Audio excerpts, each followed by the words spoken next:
Hey, what's up YouTube? Down the Smartphone Guy coming back at you with another video, and today we're going to take a look at this device right here. This is the Ulefone T1. It's a phone I've been using now for 72 hours, so roughly around 3 days, and I wanted to share my experience with the phone so far. So this is a very, I would call it budget-friendly device. It's probably in the mid-range device, but it has some very flagship-y, if that's even a word, specs on this thing. So we're going to go ahead and talk about the specs in just a little bit. But before we get into that, right over there, you can pick it up on gearbest.com. I'll leave a link down in the description. So this is under $200 right now. It's actually $195 at the moment. And yeah, pretty compelling phone for that price point. But I want to talk about whether this thing is worth that price point, or are there other phones out there that you can get that maybe are a little bit less expensive, or even the same price, or maybe just a little bit more, that might be better than this device. So we'll talk about that towards the end of the video, but let's go ahead and talk about what all this thing has to offer. So first thing you'll notice in terms of the build quality is, now this is a little bit different. This is the iPhone 8 Plus. Obviously has a glass back. You can see next to the Ulefone T1. Very similar looking build. Obviously the major difference being that, of course, the iPhone 8 Plus has a glass back, and obviously it was a little bit bigger. But this one has a 5.5-inch 1080p display, very similar to what you get on the iPhone 8 Plus. Same thing with the 7 Plus. This has actually more of a build similar to the iPhone 7 Plus, or even the OnePlus 5. So it's got that metal backing.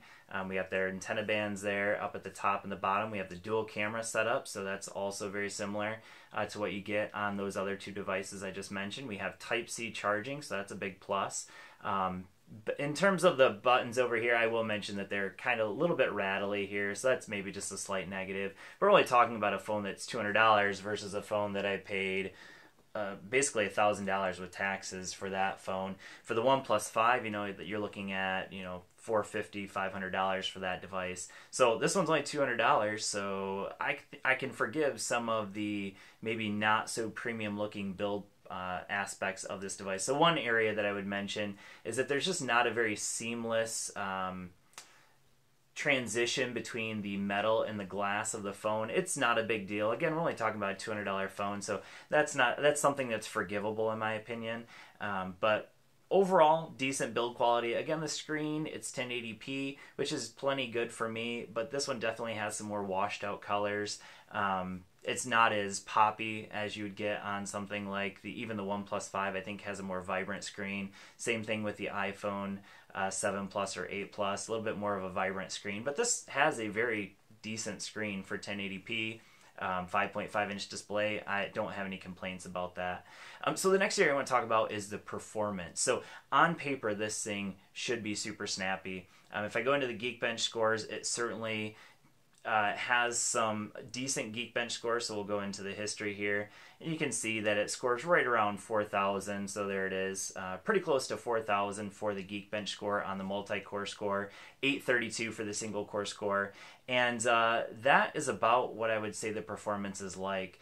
To give you some kind of perspective there, phones like the OnePlus 5 are more like 7,000 on Geekbench, and phones that are like budget friendly with a Snapdragon 425, you're looking at like a 2,000, maybe just a little bit above 2,000 or just a little bit below 2,000 in terms of performance, and that's really where this thing falls into. In terms of performance, it's not the fastest phone for sure. Going from app to app, and even you can kind of see in this, just kind of moving between my apps here, the experience is not frustratingly slow, but it's certainly not as fast as other flagship devices that I've used. So OnePlus 5, very snappy phone. The iPhone 8 Plus, a very snappy phone. Even the Snapdragon 625 processor that you get on some more budget-friendly phones, I would say is faster than this. So this falls somewhere in between like the Snapdragon 400 series and the Snapdragon 600 series at the 625. This falls somewhere in between those two in terms of performance. It's not a slow phone, but it's certainly not a blazingly fast phone, as you'd kind of expect, because it's clocked at 2.6 gigahertz. It's also got 6 gigs of RAM, so with those specs, you'd kind of expect it to be a little bit faster. You'd expect Geekbench scores to be a little bit higher, and by the way, I should mention it's the Helio P25 processor that it's using. This is the first phone I've ever used with that processor. And I gotta say that I'm not super impressed. but I'm also not like crazy disappointed because for $200 I wouldn't expect it to be a super fast phone. Overall, decent though. In terms of cameras, so obviously it has dual camera set up on the back. We have a 16 megapixel and I believe it's 5. Let me just, yeah, so 5 megapixels. So 16 and 5 are what you get on the back. On the front you have an 8 megapixel camera, front facing camera. Both, by the way, there is a flash on both the front and the back, and as you can see there's a little LED notification light up there. So in terms of the cameras, not great. I'll throw up some pictures at the end of the video, but I gotta say the experience, even trying to do bokeh effect, because you know that's kind of like the whole idea behind having the double cameras there. The iPhone 8 Plus takes fantastic portrait mode pictures, whereas when you try to do it with this phone, it really is not a good experience. I'll just be flat honest. It takes okay pictures. It takes definitely not what you would expect from a 16 megapixel, 5 megapixel dual camera setup. Certainly there are phones at this price point that take much better pictures. I'll give you some examples. I just dropped my iPhone. Some examples would be like the ZTE Blade V8 Pro.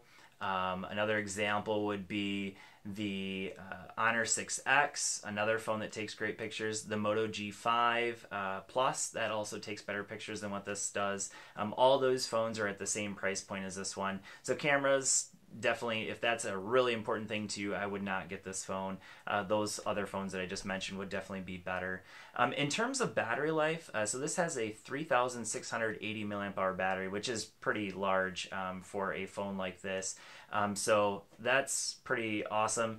And in terms of battery life, I can just tell you that I've had no problem getting through a full day of usage, and that's pretty heavy usage. Generally, I've been getting around 6 hours of screen on time, which is pretty good.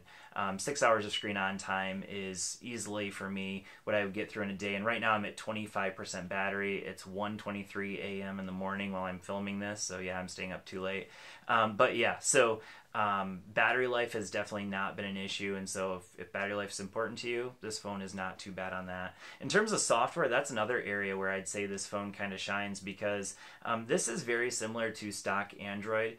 I mean, basically it's running a stock Android feel. Ulefone really does not do much to Android 7.0. So it is running Android 7.0. I'm not sure if you guys can see that on here, but there it is, Android 7.0. It's basically stock. I mean, there's really nothing to this. Now, is it going to get updates? That I can't promise, because I don't know what Ulefone's track record has been in terms of updates. But I can say that, you know, if you like a stock Android feel, this has very stock looking feel and look to it. Now, there are just a few tweaks that you can make to it. Sorry, that's getting kind of bright up there. But I better turn my brightness down on here. Maybe we'll be able to see it now. So yeah, in terms of the software, there's just a few tweaks in there that they offer, all basically pretty useful ones. But for the most part, like I said, it's going to be a pretty stock Android experience that you're going to get on this phone. So that's a pretty big plus in my opinion. In terms of the speaker, it's just one bottom firing speaker. The speaker is definitely not anything that I would pick this phone up for again. But it gets the job done. Obviously, it's bottom firing, so that's not ideal. It's only a single speaker. It's pretty tinny. It gets loud, but it's very tinny. Definitely not a very deep sound to it. So definitely not a phone I would get in terms of the speaker quality. So in the end, is this a phone that I would recommend? Well, it's a tough call. I do think that personally, if it were me, now I should also mention, I forgot to mention this, this phone is basically worldwide unlocked. It's GSM unlocked. It works perfectly on T-Mobile, AT&T, Cricket, Metro, PCS. It will work on all the GSM carriers inside the United States. It has all the important bands that you would need in order to get service on all of those carriers. It is dual SIM, so if you want to throw in a SIM card, 2 SIM cards for some reason, you can do that with this device. But is it a phone that I would pick up? I would say for me personally, if it were my $200, I would probably be happier with an Honor 6X. I'd be happier with a ZTE Blade V8 Pro.